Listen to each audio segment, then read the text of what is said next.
लिहाजा गांधी जी ने जो भरोसा देश को दिया, कोई तस्वीर ऐसी याद है हिंदुस्तान के किसी छोटे बड़े अखबार में कि जिस दिन 15 अगस्त को झंडा फहराया जा रहा था तो गांधी क्या कर रहे थे? गांधी थे कहां, कहां बैठे हुए थे? कोई प्रतिक्रिया है उनकी? तो ये आजादी, जिसको आप आजादी कह रहे हैं, जिसको हम सब लोग आजादी समझ रहे हैं, जिसमें 21 लाख लोगों की सरकारी रिकॉर्ड के हिसाब से मौत हुई है, सबसे ज्यादा लाशें पंजाब से की, सबसे ज्यादा उसके बाद लाशें बंगाल में हुई। गांधी के हत्यारे की चिंता है लोगों को।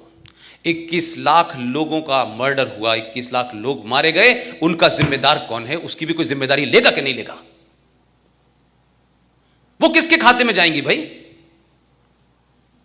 और क्या इस देशवासियों से पूछा था आपने कि हम एक लाइन खींच देंगे पंजाब से और एक लाइन खींच देंगे बंगाल में और ये मुल्क को हम बांट देंगे? ये किसने तय किया था? कौन कॉन्स्पिरेटर थे? क्या गांधी जी को नहीं पता? क्या गांधी जी की सहमति से नहीं हो रहा था? कि गांधी जी को नहीं पता था कि कौन कौन लोग इसमें शामिल हैं? तो गांधी जी की क्या प्रतिक्रिया थी भाई? अंबेडकर से उनका किसी बात पे विवाद हो गया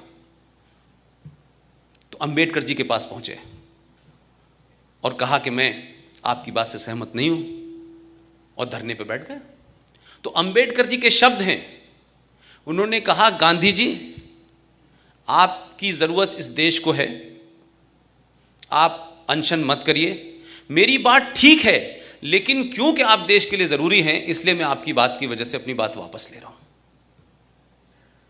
फिर एक दूसरी घटना घटी जब सुभाष चंद्र बोस को कांग्रेस का अध्यक्ष बनाया गया,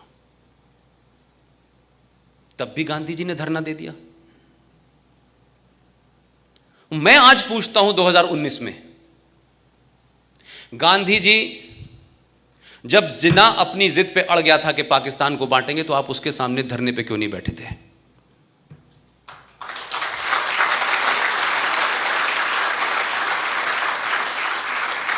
आप धरना देते, कुछ भी करते, ये देश नहीं बंटने देते ना। मैंने कोई एपिसोड नहीं देखा गांधी जी ने जिन्ना से बात की हो कि देश मत बांटो।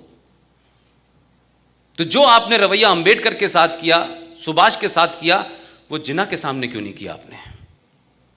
आप ऐसे अमरण अनशन पे क्यों नहीं बैठे कि नेहरू के ऊपर भी दबाव बन जाता? आपने तो उस कॉन्स्पिरेसी में शामिल हुए आप कि जिस जवाहरलाल नेहरू को 14 में से एक भी वोट नहीं मिला था, फिर भी आपने अपने हाई मॉरल ग्राउंड को स्टार्ट किया और कहा पटेल से, क्या कहते कि नेहरू की हार मेरी हार है, और पटेल जी ने कुर्सी छोड़ दी।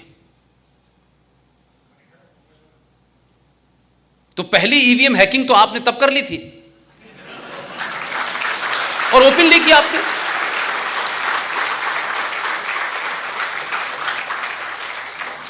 तो हम किसी आदमी को एक देवता की जगह बैठा दें और फिर उससे कहेंगे जो तुम कर रहे हो वो ठीक है, और उस पर सवाल उठाएंगे तो लोग कहेंगे देखिए साहब गांधी जी के बारे में, गांधी जी ऐसे थे। भाई गांधी जी को क्रिएट किया गया, मेरा मानना यह है।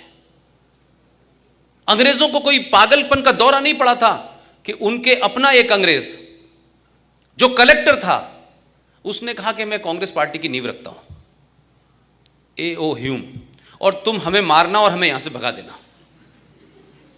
इतनी सहमति तो मैंने कहीं नहीं देखी आज तक।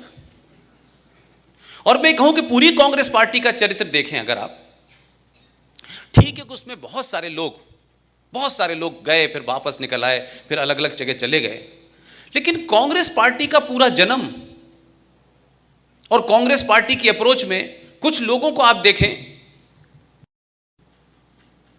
कि जैसे ही इस देश में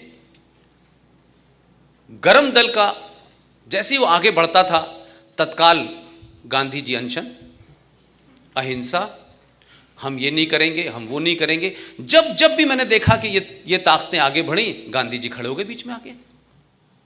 और वही ग्रुप जिसे मैं चंडाल चौकड़ी कहता हूं, वही उनके साथ थी। सुभाष बाबू के मामले में गांधी जी ने अनशन किया था, वीर सावरकर के लिए अनशन किया था।